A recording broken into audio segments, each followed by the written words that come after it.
Luego entonces, cuando ellos son conquistados por los españoles, van a ellos a sentirse de cierto modo traicionados, porque digan ellos, ¿cómo es posible que nosotros que hemos entregado a nuestros hijos, a nuestras hijas, a nuestros padres, a nuestros hermanos, cómo es posible que hayamos sido conquistados por este pueblo? Porque era un pueblo, el español, que también traía una ideología muy importante. Recordemos que venían de un dominio árabe a lo largo de 8 siglos, que ellos fueron el frente para liberar a lo que es el continente europeo de la presencia islámica. Vienen con también con ese pensamiento de con la cruz o la espada. Esa es la definición más acertada del pensamiento español del siglo XVI, la cruz o la espada. Vas a ser mi amigo si te conviertes, si no eres mi amigo, si no te conviertes te voy a tener que matar. Era el pensamiento que ellos imponían de cierto modo, la cruz a través de la sangre, algo que va obviamente contra todo principio cristiano, pero que en la mentalidad de ellos va a ser lo correcto. Como diría, ¿verdad?, Monseñor José Luis Guerrero y Eduardo Chávez, no es que fueran lo mejor que había en ese momento, pero sí eran los únicos que había en ese momento para poder llevar el evangelio. Entonces ellos, con ese pensamiento radical, se encuentran con otro pueblo de pensamiento radical como es el pueblo indígena prehispánico.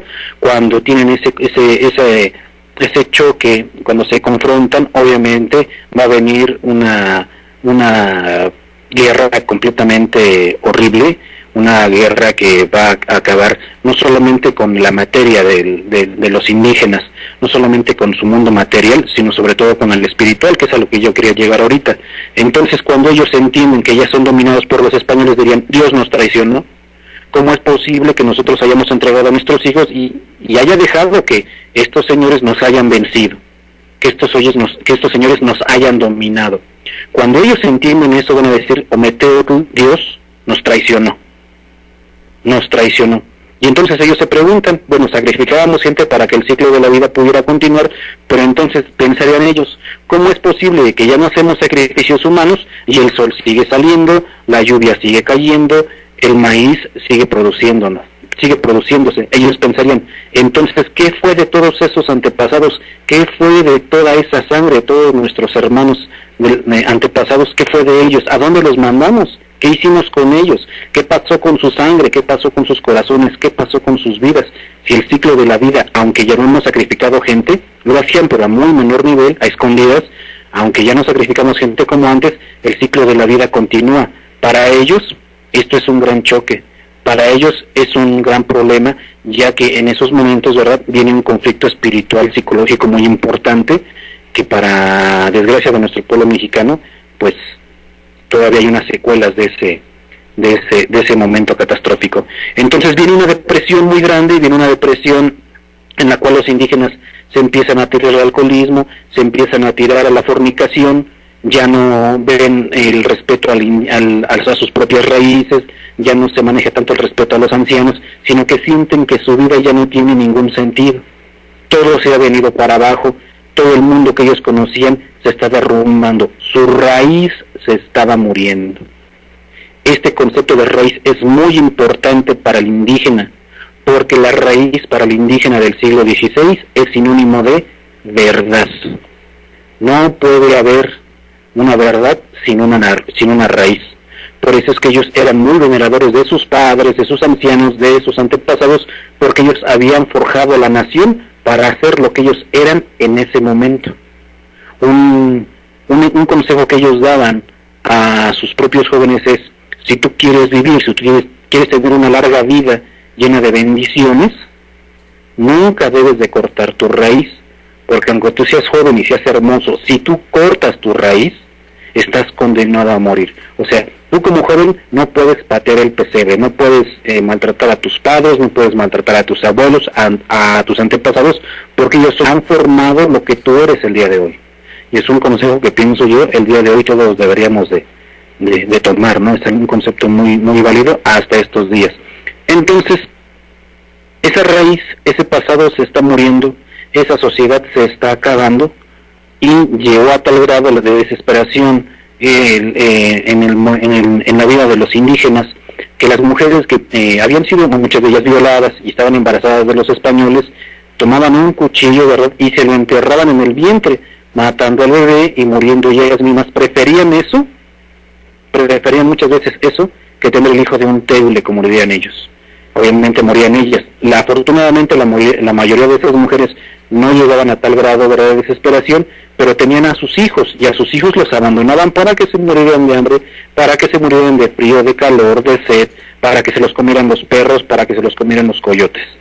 Obviamente los franciscanos, que van llegando, también son unos auténticos superhéroes, empiezan a rescatar a todos esos niños. ¿Y qué es lo que va a suceder? Que no pueden con tantos niños. Entonces, los niños mestizos empiezan a crecer comiendo de lo que dejan los perros, comiendo de la basura de los mercados, quitándole su comida a los cerdos. Una situación francamente desesperante. Es por eso que cuando se aparece la Virgen de Guadalupe, el rostro que tiene ella no es de mujer indígena, no es de mujer española, es el rostro de una persona mestiza. Santa María de Guadalupe es mestiza. Eso también hay que dejarlo muy en claro, porque inclusive hay por una teoría sin ningún fundamento histórico real, donde le han inventado inclusive un nombre en náhuatl que no existe. Ella, cuando se aparece a Juan Diego, y en la quinta aparición se le manifiesta también al tío Juan Bernardino y le aclara el nombre con el cual ella quiere ser llamada, que es Santa María de Guadalupe. Entonces, va a haber un personaje muy importante en el acontecimiento guadalupano, que es don Fray Juan de Zumárraga, que para aquellos años, 1525, 1527, él ya está retirado en Flandes. Cuando el rey de España, Carlos V, empieza a mandar misioneros al continente americano, a México, quiere mandar a lo mejor que él tiene disposición, ¿verdad?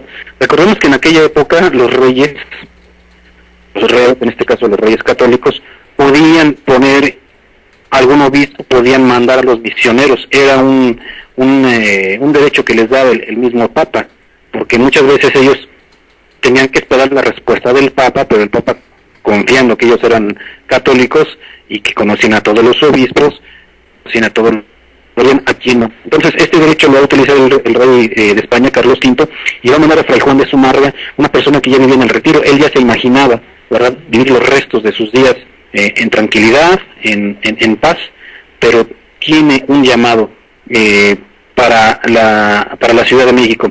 Él va a llegar en el año de 1529, y también en 1529 la situación entre los mismos españoles era una situación sumamente delicada, ya que los religiosos, los franciscanos, estaban en la defensa de los indígenas, en la dignificación de los indígenas, pero los demás españoles, no todos, pero en este caso los que gobernaban, veían en el indígena a un ser menor todavía que un animal. Para ellos los indígenas eran animales o menos que animales. Entonces va a haber un conflicto ahí directo entre los mismos españoles.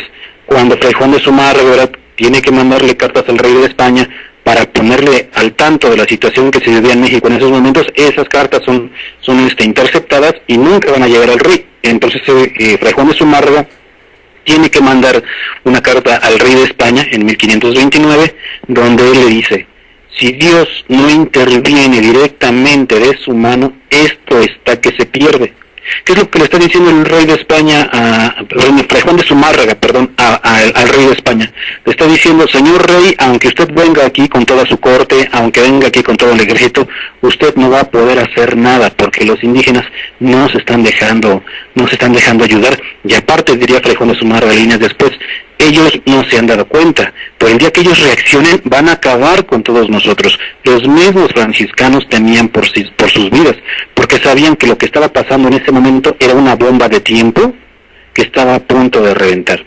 Entonces, Fray Juan de Zumárraga tiene que pedirle a un amigo que cuando va a dejar la carta personalmente al puerto de Veracruz, tienen que guardarla en un bloque de cera, y en ese bloque de cera va a ir la carta arrastrándola. La carta no se va a meter al barco, sino que el barco va a ir arrastrando ese bloque de cera hasta llegar al puerto de Palos, y de ahí esa carta va a ser llegada al rey Carlos V de España. Y entonces él ya tiene entendido qué es lo que está pasando, le explica toda la situación. Cuando Fray Juan de Zumárraga regresa a la Ciudad de México, se encuentra con la noticia de que 2 de sus sirvientes, 2 de sus amigos, habían sido capturados por los mismos españoles y habían sido desollados vivos, ¿verdad?, en lo que ahorita nosotros conocemos como Palacio Nacional. Fray Juan de Zumárraga va a rescatar a sus sirvientes y amigos, y entonces, ¿qué es lo que va a suceder? Que en ese momento él va a recibir un atentado contra su propia vida. Entonces, la situación que él está viviendo en ese momento es una situación completamente delicada.